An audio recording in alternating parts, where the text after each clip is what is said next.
Hello, my name is Dania Ramirez and I am the director of the Adult Tutoring Program. And today I will talk to you about Zoom, which is a video chat platform very similar to Skype and WhatsApp and Google Hangouts, but that has a couple of features that are very useful for teachers. So I will talk in this video about one of those features, which is screen sharing. So let's just jump right into it. This is my app on my computer. I think that last week, at the end of last week, we sent an email to all our tutors sharing with you a tutorial that explains to you step by step how to create an account on Zoom, how to create a new meeting, and how to add context. So please, if you do not have it and you need it, please contact your literacy coordinator. Okay, so because we explained all that already in the tutorial, I'm just going to jump right into creating a meeting. So it's a little bit after 12 and I want to meet my learner. So I'll call here, I'll create a new meeting. And as you see, here is where your image would be in. And I'm going to stop the video right now because I don't have an image. I'll just leave my name. And I'll also mute right now the sound because I don't want it to clash with my speakers, but you don't need to do that. So now the first step is to invite my learner to the meeting. So I'll click here on invite and I'll see all my contacts and I'll click on DR, which is my learner. And then I'll go down here to invite. So right away, my computer is going to be calling my learner to say, hey, let's have a meeting. And if the learner is on the smartphone, it's pretty easy to just pick up the phone. So now that we are both connected, so this is DR and this is me, what I'll do is just to start my session and we will be talking about stuff and suddenly I will want to explain something to the learner using my screen. So then I'll go down here where it says share screen and I'll click here and it will show me all the programs that I have open in my computer. So I have Zoom, I have Teams, and then I have Chrome. So I'll use Chrome right now. If you want to share the sound in your computer, you can also click here, but we won't do that right now. So I'll just go here and share, and my learner will be able to see everything in Chrome. So they won't be able to see this part, and they won't be able to see this part. They will just see Chrome. So if I click around, and they will be able to see all that change. And if I scroll down and up, they will be able to see that. Now, to be honest, if your learner is using a smartphone, this is going to be very slow. They need to catch up.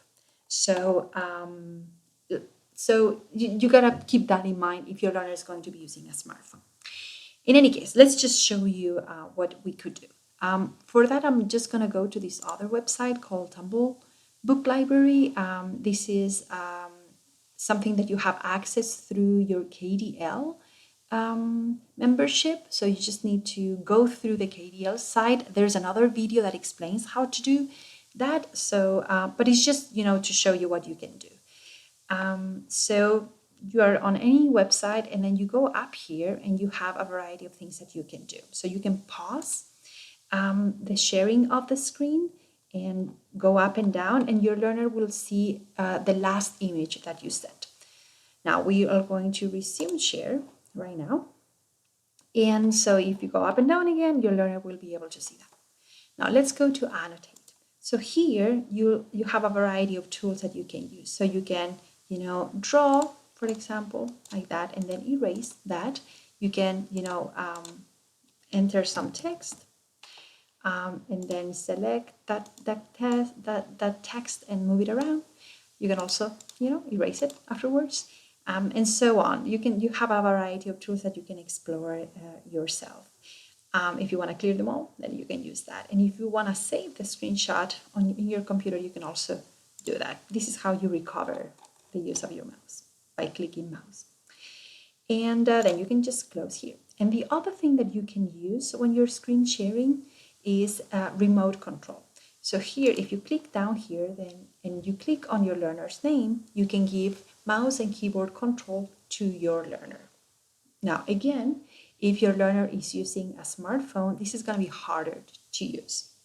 But you just kind of click there and your learner can literally move around a little mouse that she will be able to see on his smartphone and just move very slowly through your screen. Now, if you want to take over temporarily, you can do that, right? You can just use it like that.